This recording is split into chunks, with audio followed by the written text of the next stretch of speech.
আজ আমরা ঐতিহাসিক একটা স্থান শহীদ আল্লামা সাইদি রহমাতুল্লাহর জন্মস্থানে আসছি। আচ্ছা হুজুর, আপনি বলেন এই আল্লামা দেলোয়ার হোসেন সাইদির যে জন্মস্থান, এখানে আসছি আমরা, এই সম্পর্কে বলেন একটু।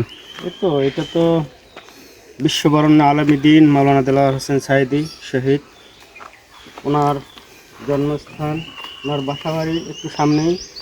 এখান থেকে একটু সামনে যাইতে হবে তার পুরনো বাড়ি। তার জীবদ্দশায় সে কোনো কিছুই করে না, তার বাড়িটা দেখলেই বুঝতে পারবেন কত দিনদার, কত পরহেজগার মানুষ ছিলেন। তার একটা বাড়ি আছে ঢাকায় শুধু, সেটাও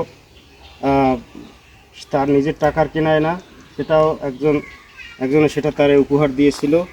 এছাড়া তার জীবনের সমস্ত কর্ম মানুষের জন্য, দিনের জন্য সব কিছু করে গেছেন। আপনারা নিজ চোখে দেখবেন, সামনেই আছে, একটু সামনে আগাই, এই যে তার সাইনবোর্ড আছে, আল্লামা সাইদি সাহেবের জন্মস্থান। জি, তাহলে চলুন আমরা সামনে যাই। তার যে বাসাটা, যে এখানে সে জন্মগ্রহণ করছে, তার শৈশব কাটছে এবং তার যে ক্ষমতাধর একটা প্রভাব ছিল, বা মানুষ যে তাকে শ্রদ্ধা, ভক্ত, ইসলামিক দৃষ্টিতে ভালোবাসতো, কী কারণে, তার বাসাটা দেখলেও বুঝতে পারবেন।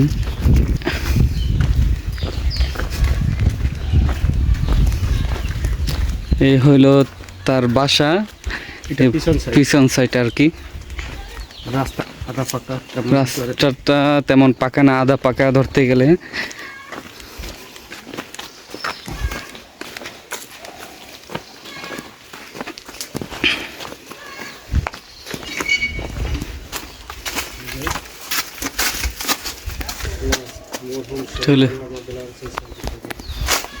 এটা হলো পিছন সাইড।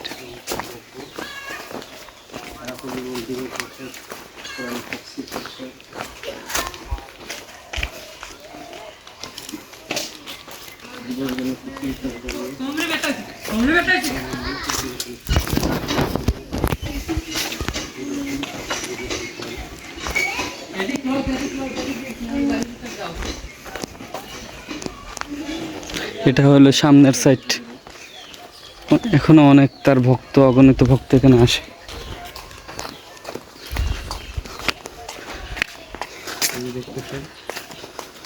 তিনি 2023 সালে আর কি মারা গেছেন।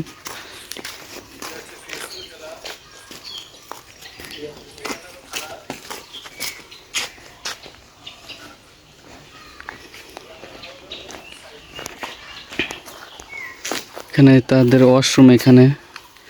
এটা হলো বাড়ির। চলেন আমরা বাড়ির ভিতরে যাই, বাড়ির ভিতরে যাই দেখি যে কি অবস্থা।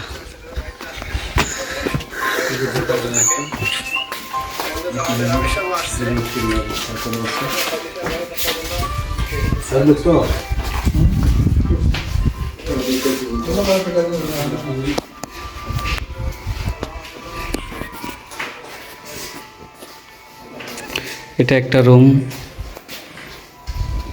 অনেক স্মৃতি, অনেক বিজড়িত, অনেক দুঃখ, কষ্ট, ভালোবাসা এখানে ছিল।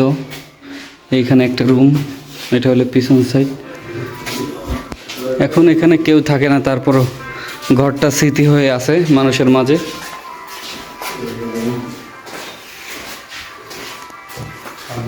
এটা ওয়াশরুম।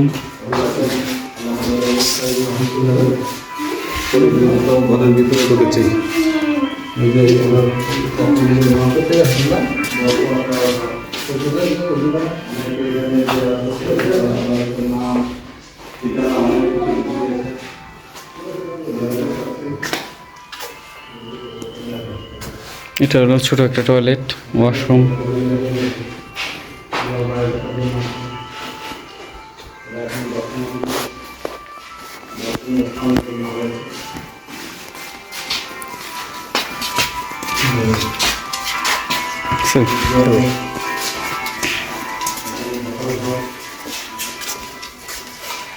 এটা হলো বারান্দা, যেখানে বারান্দাটা অনেক বড়।